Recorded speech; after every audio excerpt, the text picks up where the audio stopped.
রোববার থেকে শুরু হবে চলতি মৌসুমের আমন সংগ্রহ অভিযান। চাল আমদানির পাশাপাশি নতুন আমন বাজারে এলে চালের দাম কমবে বলে আশা জানালেন খাদ্য উপদেষ্টা আলী ইমাম মজুমদার। দুপুরে খাদ্য ভবনের সমন্বয় সভা শেষে এক ব্রিফিংয়ে এবছর সরকার 5.5 লাখ মেট্রিক টন চাল, 3.5 লাখ মেট্রিক টন ধান এবং 1 লাখ মেট্রিক টন আতপ চাল সংগ্রহের লক্ষ্যমাত্রা নির্ধারণ করেছে বলেও জানান তিনি। আরও জানাচ্ছেন উষা ফেরদৌস। চলতি আমন মৌসুমে ধান চাল সংগ্রহ মূল্য নির্ধারণ করেছে সরকার। 3.5 লাখ টন ধান, 5.5 লাখ টন সেদ্ধ চাল ও 1 লাখ টন আতপ চাল সংগ্রহ করা হবে। প্রতি কেজি ধান 33, সেদ্ধ চাল 47 এবং আতপ চাল 46 টাকা দাম নির্ধারণ করা হয়েছে।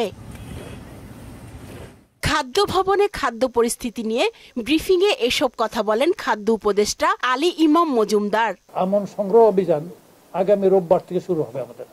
আমরা চেষ্টা করব যতটা সম্ভব আমরা আভ্যন্তরীণভাবে সংগ্রহ করতে পারবো। 1.5 লাখ টনের জন্য এলসি খোলা হয়েছে। গত এক সপ্তাহ পর্যন্ত অন্তত পক্ষে চালের দাম যেটুকু বেড়েছিল আপাতত আল্লাহর রহমতে স্থিতিশীল হয়ে গেছে, আর বাড়ছে না।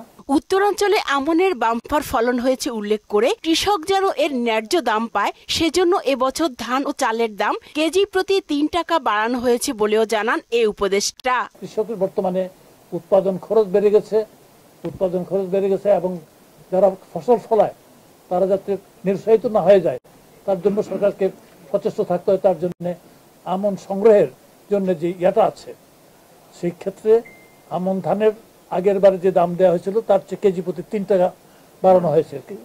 3 টাকা বাড়ানো হয়েছে ধানে, এবং চালেও বাড়ানো হয়েছে।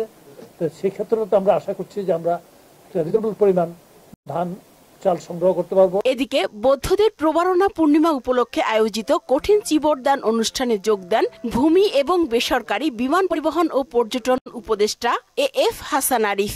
এ সময় তিনি বলেন, আন্তর্জাতিক মানের একটি অতীশ দীপঙ্কর বিশ্ববিদ্যালয় ও কমপ্লেক্স স্থাপনের সব ধরনের সহযোগিতা করবে সরকার। বিশ্ববিদ্যালয় হয়েছে, আলাপ হয়েছে যে এটিকে আগিয়ে নিয়ে যায় কিভাবে এবং তার জন্মস্থানে কিভাবে এই কমপ্লেক্স আরম্ভ করা যায়, শুরু করা যায়, একটি প্রতিষ্ঠান গড়ে তোলার ব্যাপারে আমরা সব ধরনের সহযোগিতা দেওয়া হবে।